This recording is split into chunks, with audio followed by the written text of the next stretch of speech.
Assalamu alaikum, I'm Aisha and you're watching Samaa News. Here are today's headlines. President Donald Trump has escalated warnings to Iran, threatening military action if any mines remain in the Strait of Hormuz, a crucial passage carrying roughly 1/5 of global oil. The US military has eliminated 16 Iranian mine-laying vessels, with Defense Secretary Pete Hegseth confirming strikes targeted ships and storage facilities. Trump said technology used against drug traffickers could permanently eliminate any vessel attempting to mine the strait. Earlier confusion over tanker escorts added to global uncertainty, as a deleted claim that a US Navy convoy had escorted a tanker was later denied by the White House.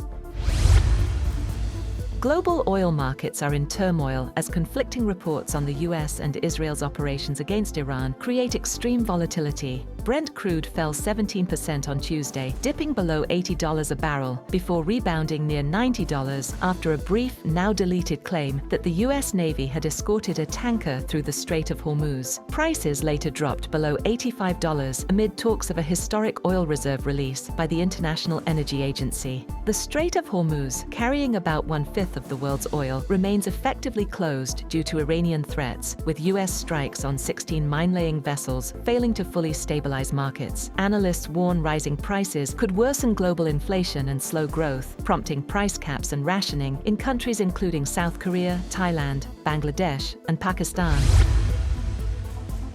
US senators have raised concerns that President Donald Trump could deploy American ground forces in Iran, warning of growing risks amid the escalating conflict. After a classified briefing to the Senate Armed Services Committee, Senator Jan Shaheen said Democrats were alarmed by the administration's approach, citing intelligence that Russia may be providing Iran with targeting information on US bases and ships. Senator Richard Blumenthal warned the US could be heading toward a ground deployment, noting potential support for Tehran from Russia and China. Lawmakers are calling for public testimony to clarify the war's costs, risks, and strategy. Reports also suggest the White House may seek around $50 billion from Congress to fund the conflict.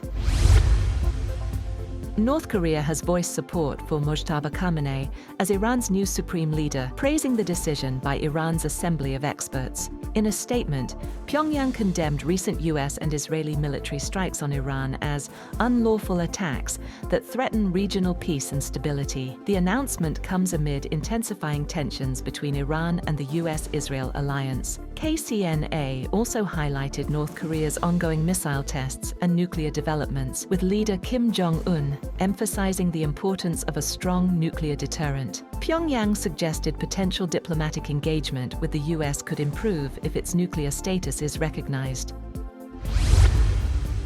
The Trump administration says it used about $5.6 billion in munitions during the first 2 days of strikes against Iran. The revelations were made in a report sent to US congressional committees. Lawmakers have voiced concern the conflict could quickly drain US military stockpiles. The White House has not publicly detailed the full cost of the war launched with Israel late last month. However, some officials expect the administration to soon ask Congress for tens of billions of dollars in additional funding. The United States and Israel have reportedly launched their most intense airstrikes yet on Iran, with US Defense Secretary Pete Hegseth saying the latest wave included more fighters, bombers, and refined intelligence than before. Residents in Tehran also described last night as the war's most intense one in terms of bombardment. Despite the escalation, global markets are betting President Donald Trump may soon end the conflict.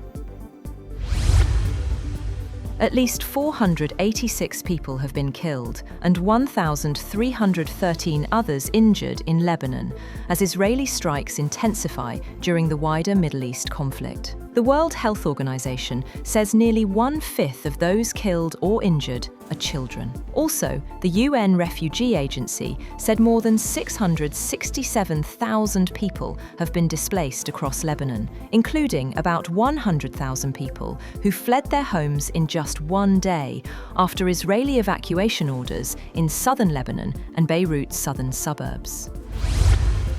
That's all for now. For more updates, visit www.samaa.tv. Thank you for watching Samaa News.